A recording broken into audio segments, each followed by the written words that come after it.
है गाइस, कैसे हैं आप सब। उम्मीद है कि आप सब बहुत ही अच्छे होंगे।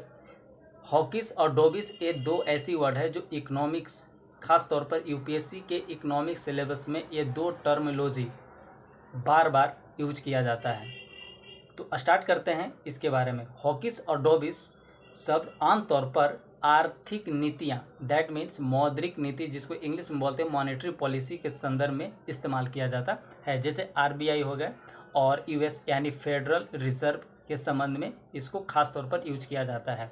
अब समझिए हॉकिस शब्द है क्या, इसमें होता क्या है। से सबसे पहले समझिए कि हॉकिस शब्द जो है एक सख्त रुख वाला नीति होता है, जिसमें क्या होता है कि सेंट्रल बैंक यानी केंद्रीय बैंक या नीति निर्माता जो होते हैं वह इस बात को संकेत देते हैं कि वह इन्फ्लेशन को नियंत्रित या कम करने के लिए ब्याज दर, इंग्लिश में इंटरेस्ट रेट को बढ़ा देते हैं। इसका पीछे का कारण क्या होता है कि वो बाजार में पैसे की आपूर्ति को घटाने की कोशिश करते हैं।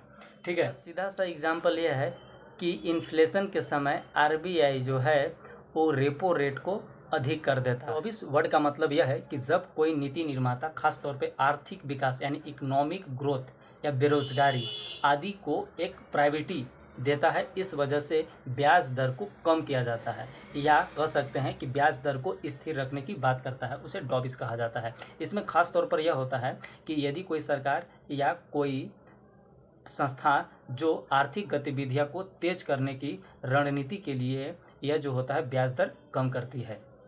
इसका उदाहरण यह ऐसा समझ सकते हैं कि अगर आरबीआई कहता है कि अर्थव्यवस्था को प्रोत्साहित करने के लिए वो क्या करता है, ब्याज दर को कम करेगा, ये डॉबिस कहलाता है। तो इस तरह के वीडियो को ज़्यादा से ज़्यादा पाने के लिए आप लाइक कमेंट शेयर ज़रूर करें।